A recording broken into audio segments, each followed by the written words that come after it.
one rock in the atmosphere is in such incredible alignment with the sun that she's able to do if we just get ourselves into alignment. And this, I love it especially on Rakshabandhan, because today, some of you were with us in the morning somewhere, and Puja Swamiji gave a beautiful message on tying the Rakhi being the bracelet that sisters tie on their brothers, disciples tie on their guru. Untying that Rakhi on the divine, connecting ourselves to God. How the Rakhi can be the thread that keeps us connected. Because if not, you become like, a kite that has become detached from its cord. Just floating around at the mercy of any gust of wind, connected to the tree. The leaf is alive, and the leaf nourishes the tree as well. Through the photosynthesis that the leaf does. Puja Swamiji didn't explain it in that way, but I love biology. So through actually what the leaf does, the leaf literally is that which is providing energy. Photosynthesis, this producer, literally, production factory of energy, takes place in the leaf. I'll stop myself before I go into all the molecules of how that works, but I was about to go there and then... But it happens. There's literally an energy production factory in the leaf that when the sun shines on it, it takes that light and it turns it into energy.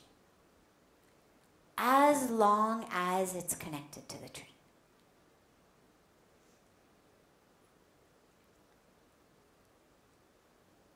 The minute the leaf falls from the tree, the moments of its life that remain are very, very few. Could be minutes, could be hours, might be days at most. But it no longer is able to nourish the tree. When we are connected both to the source from which the energy comes, and connected to that which we are giving it to. So it's very much like the moon. In alignment with the sun from which the light comes, and the earth upon which it is reflecting it. And so the leaf is there, connected energetically to the sun. Again, must be in alignment. It must actually be getting sunlight.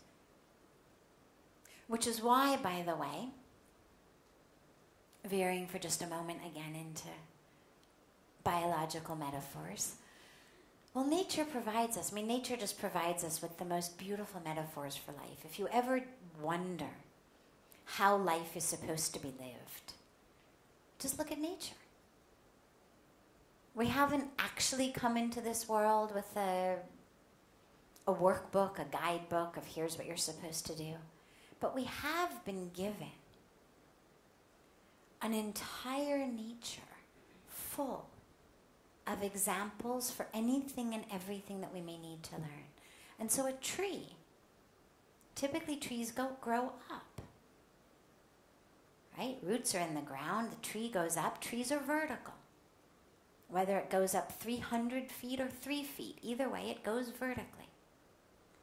Unless it's not getting light that way. If a tree is in a dense forest in such a way that it cannot get the light that it requires for its leaves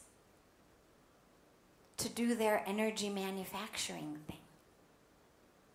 It grows sideways. And if you spend enough time in forests, you'll discover trees that literally are growing horizontal to the ground because that's how they get the light.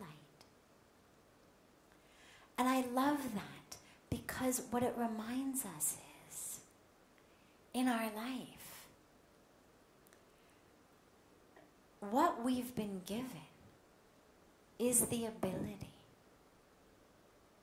if we are in alignment, to be reflectors of that light, that source, that energy, that excellence, again, whatever we call it, and to provide that to the world around us. As long as we are in alignment with the source, with God, with the divine, and connected to the world we want to be reflecting it on, or providing it to, or nourishing, or nurturing. And Rakshabandhan gives us both of that. How do we connect to God and connect to the world? And in terms of our metaphor of the trees growing sideways, what it reminds us is that that which keeps us from giving the light is the ego. And, you know, Pujya Swamiji also very, very frequently gives a beautiful saying about I, literally the letter I, and how it's always capital. You could say, you know, where is it I have to go tomorrow? Well, I is smack in the middle of that sentence, but it's going to be capital. It's the only letter, other than proper nouns, it's the only letter, the only word, that regardless of where in the sentence it is, it's capital. And he says, the I is always capital. It's always vertical. It's always this barrier. And that what we need to learn how to do is bend our I and make it a bridge. And so for me, the tree is that metaphor. Because when we are vertical like this, we don't always get light. And sometimes in order to be able to access the source, it's actually our own egos that keep us from that. And if we can bend like the tree, we may find ourselves able to access a whole new source of light. So, usually in satsang, we do just questions and answers. Today was a very unusual day. I usually don't walk in with a topic, but because it was Rakshabandhan and because for me it's such an inspiring holiday, I thought, well, Cello, let's start by talking about Rakshabandhan. Before I take any of the questions that came in advance, I'm happy to open it up to any questions that are here, if anyone has any. Yes. Yes, of course. We didn't get a chance to take yours. Remind us what your question is. The exact attachment between dharma and moksha. The connection between dharma and moksha. Is that what you asked? Okay.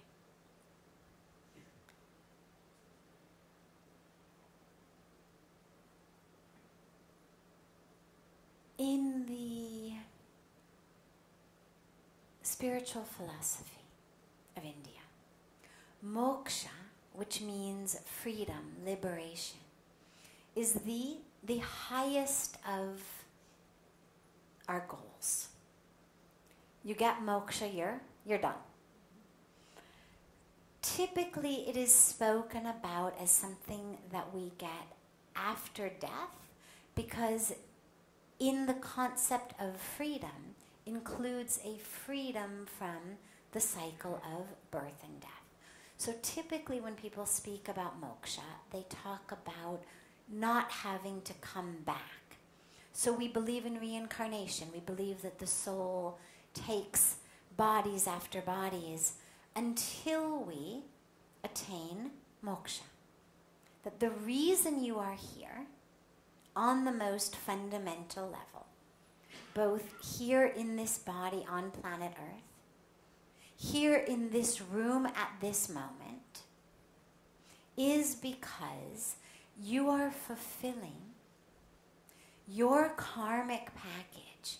You are working through your karmic bank account in order to ultimately be free of it and attain moksha. So that's the basic philosophy. We'll come to some aspects of that in a moment. I just want to get our terms clear for everybody. Dharma is one of those words that we could spend the next week describing and still not actually get it. So what we do is we kind of talk around Dharma. As in, here's one way to understand it, here's another way, here's another way. And it's almost like, you know, the story of the blind men with the elephant. And so one's going to describe the legs, and one will describe the trunk. And eventually, if you've got more than 4 men, if you had 100 men describing different aspects, eventually you'd end up with a picture of an elephant. So one aspect of, one way of thinking of Dharma is the right path.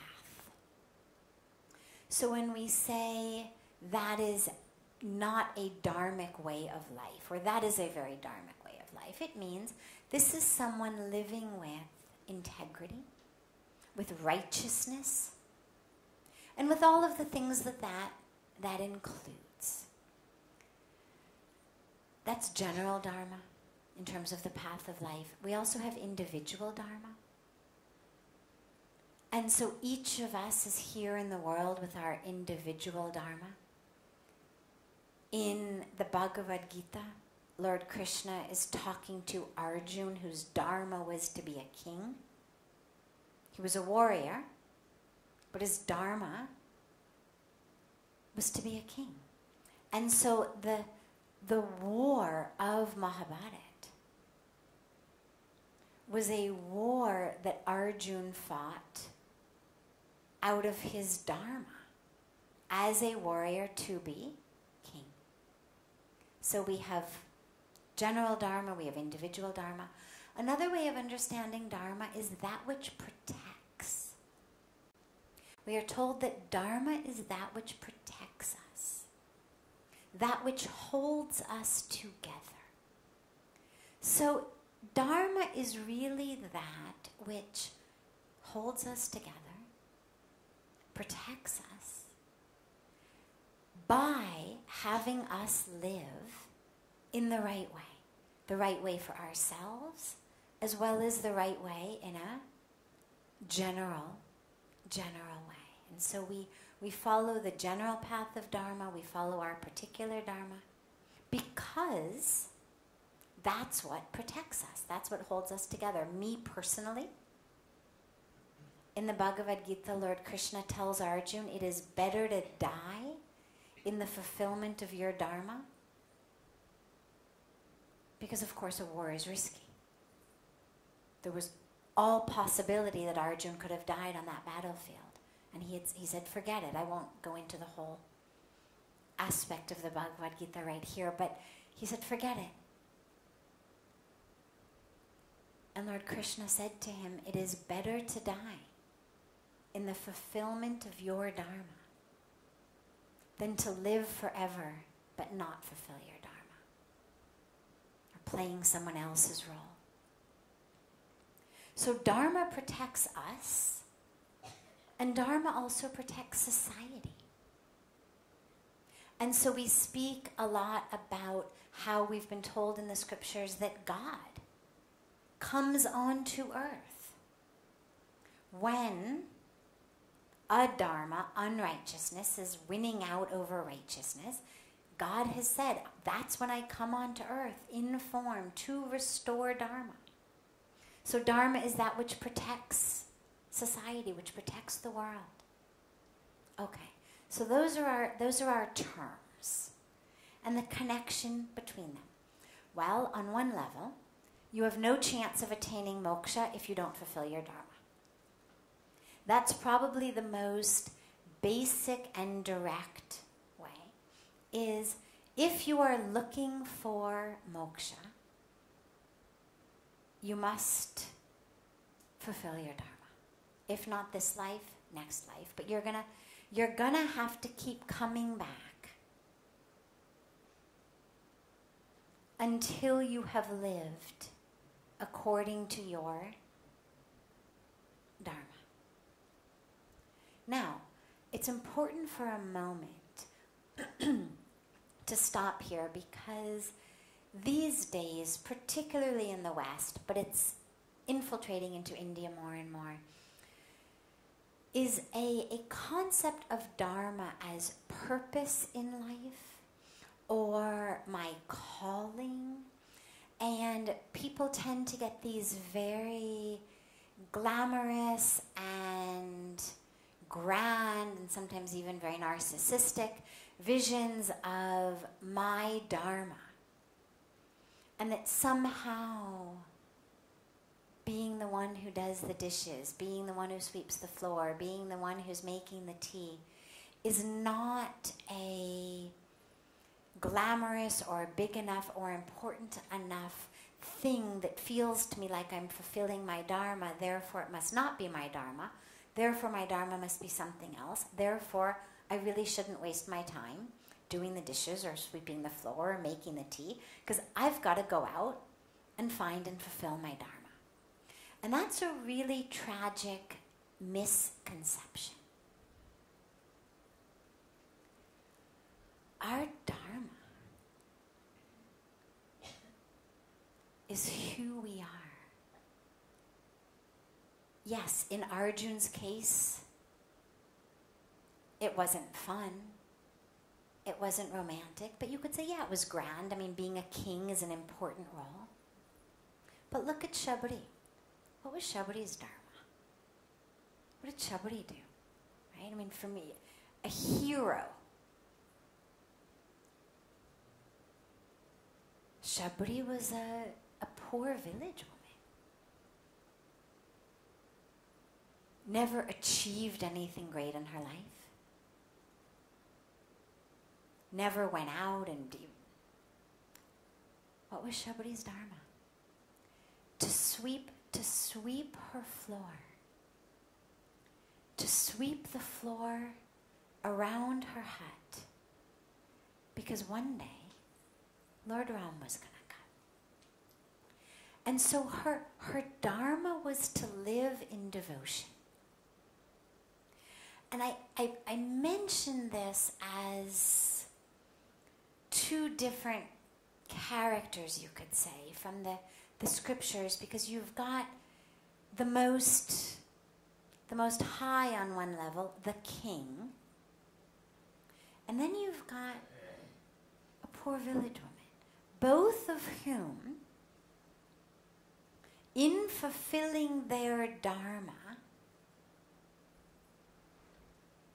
attained moksha.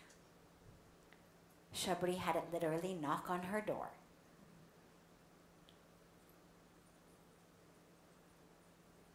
But another way of thinking about this, Puja Swamiji reminds us all the time that moksha is not something to wait for death for. If you don't experience freedom in life, you're not going to experience it in death. The body is not the bondage. The bondage is the ego. The bondage is the illusion. The bondage is the ignorance. The bondage is all of that. our desires, our expectations, our greed, our lust, all of this, that's what keeps us stuck. And so the real moksha is freedom from that, which, by living according to dharma,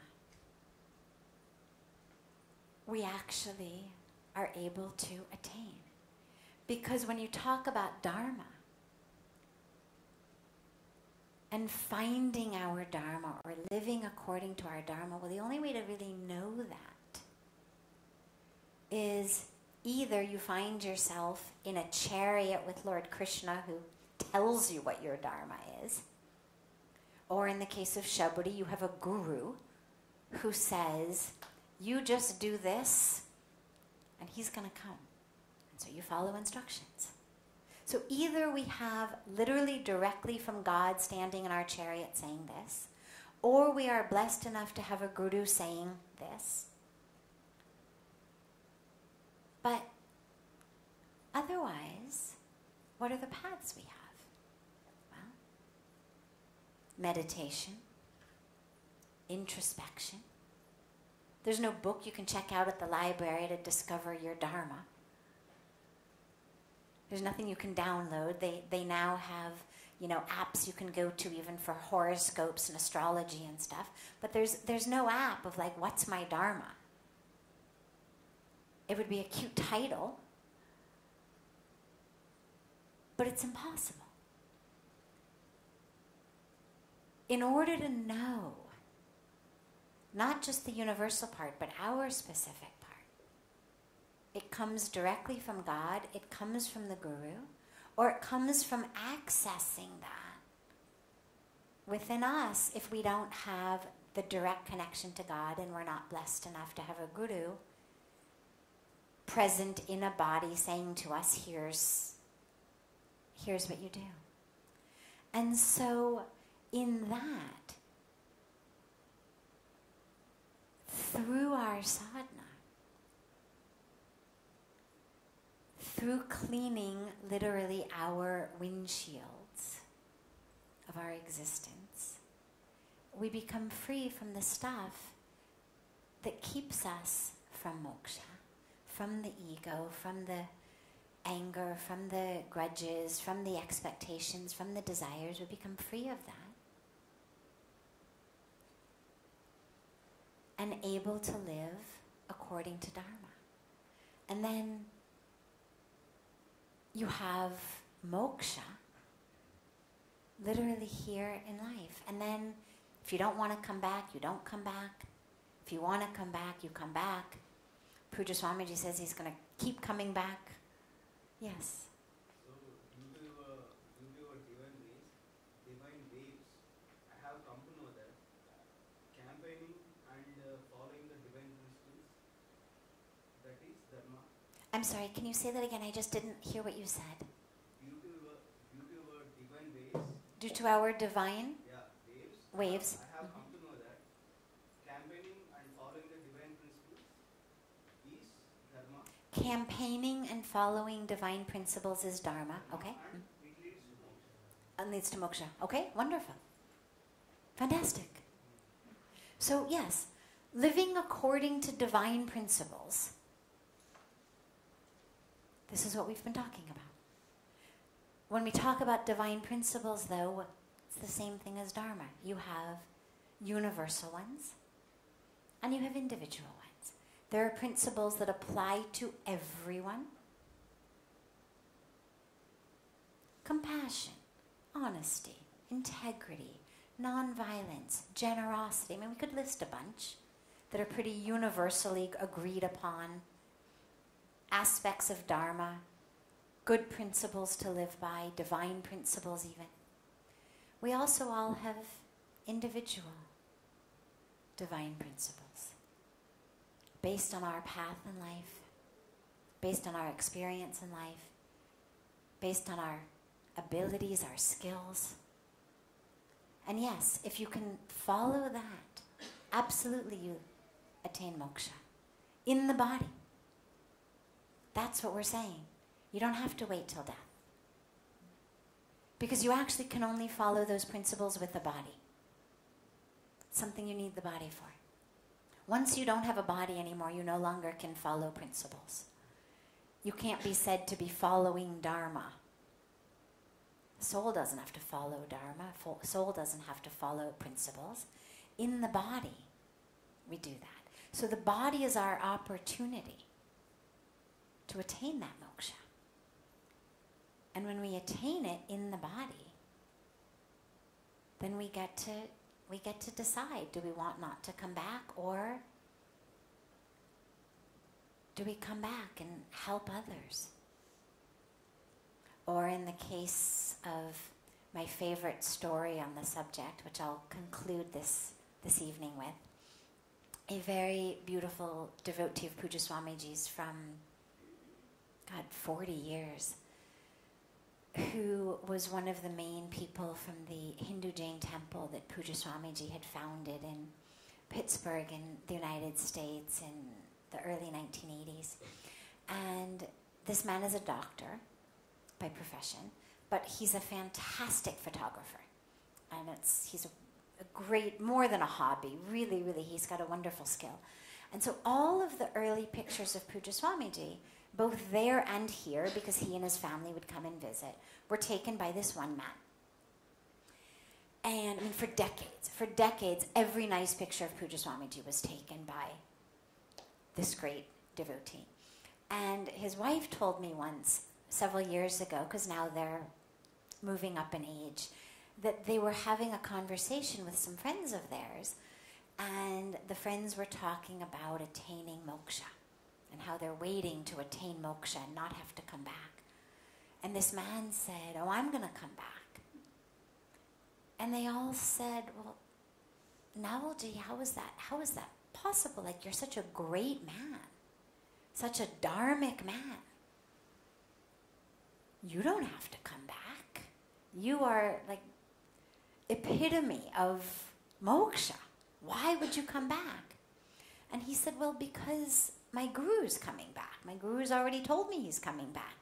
And if he's coming back, well, somebody has to come and take his picture, so I'm going to come back."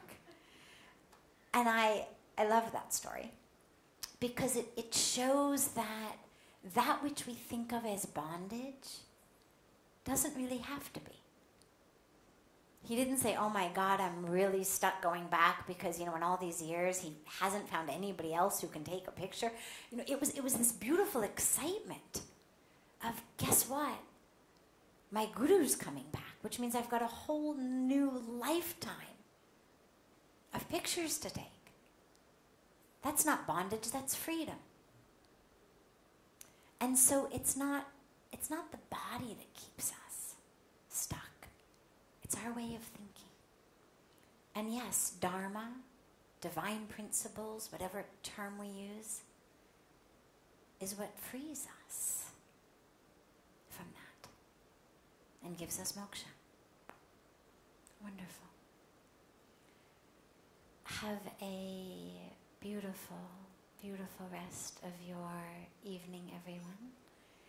And take a moment at any point tonight and find the moon in the sky. We've had a very clear day, so I'm assuming we should get darshan of the moon. And just take a moment and connect with that. And if you can't actually find it, if the monsoon clouds come back, close your eyes and see it in your mind. And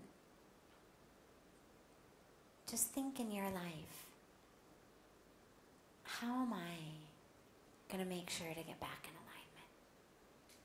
How can I, taking today as a beautiful, auspicious day,